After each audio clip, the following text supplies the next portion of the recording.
Assalamu alaikum wa rahmatullahi wa barakatuh. Yanda za ka yi rajistar shi wannan Bitcoin BX ɗin, da fari idan an tura ma link kamar haka, so ga link nan sai mu taɓa shi. Ga link nan za mu taɓa, ga shi nan ko, sai ka taɓa kan link ɗin.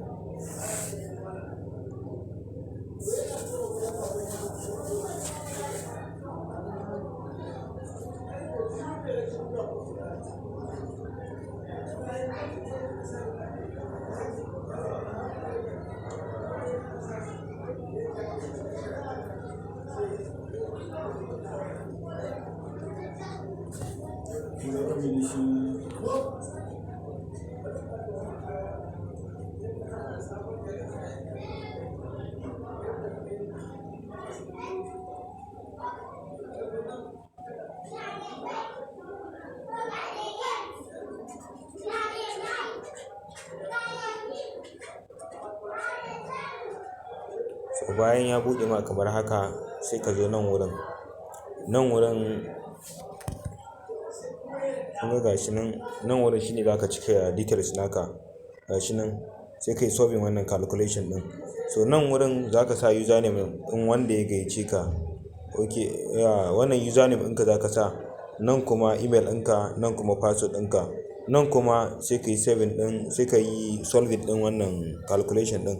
Ga calculation din suka bani, suka ce 81 plus 2 kun ga 83 kenan ko.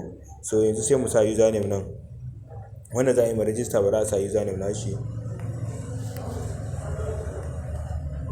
Za ka iya rage an shi in username ne kawai, ana buƙatar suna da kuma number. Za ka iya sa na email ɗinka. So nan za mu iya sa password. Kamar yadda kuke gani, gashi nan mun sa email da username da kuma password da kuma shi wannan calculation da suka bamu. Sai mu danna sai mu danna open account, sai mu taɓa shi. Za ka iya yin saving ɗin shi.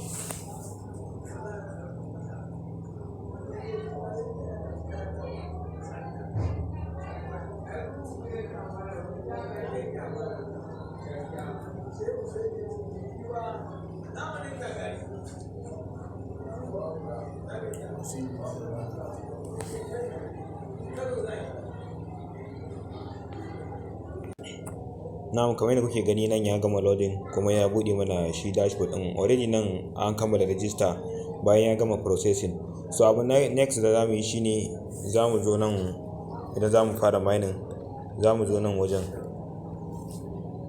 ga wuri nan wajen. So sai mu yi solving ɗin wannan calculation ɗin. Gashi nan suka ce mana 53 plus 9. So sai mu sa 53 plus 9 kun ga 62 kenan. Sai mu danna receive BK, gashi nan sai mu taba shi. So gashi nan sai suke ce mana 0.1 BX wane ne, gashi nan dai yayi. So abu na next da zamu yi shine, zamu zo nan wajen, ga wajen nan KYC account. Wajen KYC account din nan wurin zaka taba, sai ka shiga haka. Bayan ya buɗe ma za su ce ma verify now. Kaga nan verify now, sai ka taba verify din. Da ka taba verify,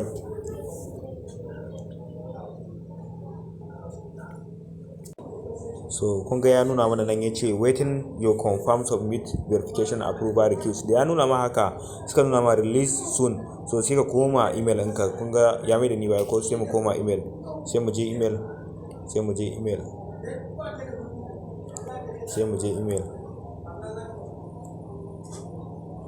da mun zo email. So kun ga gashi nan, sai mu shige shi. Bayan ya buɗe, ga link ɗin nan shi zaka taɓa. Ga link ɗin nan shi zaka taɓa, to sai ka taɓa shi.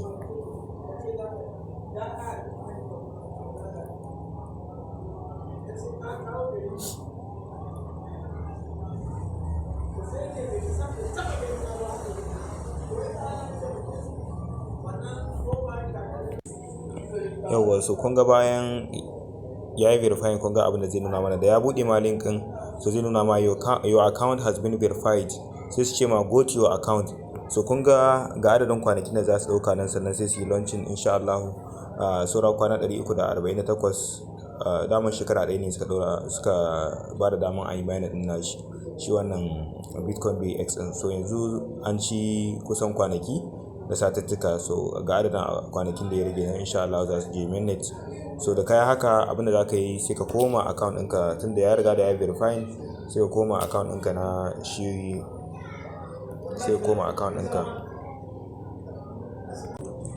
So da ka dawo account ɗinka za ka ga nan babu wajen a da za ku ga nan a nan wajen akwai wurin KYC. So nan sun cire shi, kun gani ko sun cire shi. So in za ka yi mining abin nan za ka taba, sai ka taba nan wajen mining din, da ka shige shi zai kai ka inda za ka yi mining. So sai ka yi solving din wannan calculation din nasu, da ka yi solving shi kenan yadda ake mining nashi kenan. So bai da wahala abin insha Allah idan an fahimta. Ga yanayin tsare-tsaren su nan, ga jawaban su na akan shi project din. So Allah ya ba mu sa baki dai, kun ga shi na ya bude saura awa 23 lokacin ma ne. In za ka ɗauki da fara code ɗinka ga inda za ka ɗauka nan, sai ka tura ma wani sai ya register insha Allah. In kuma sun ba da damar yin connecting DEX ɗinsu, daman shi ma DEX suna so su yi creating DEX nasu mai zaman kanshi, sai ka yi connecting wallet insha Allah.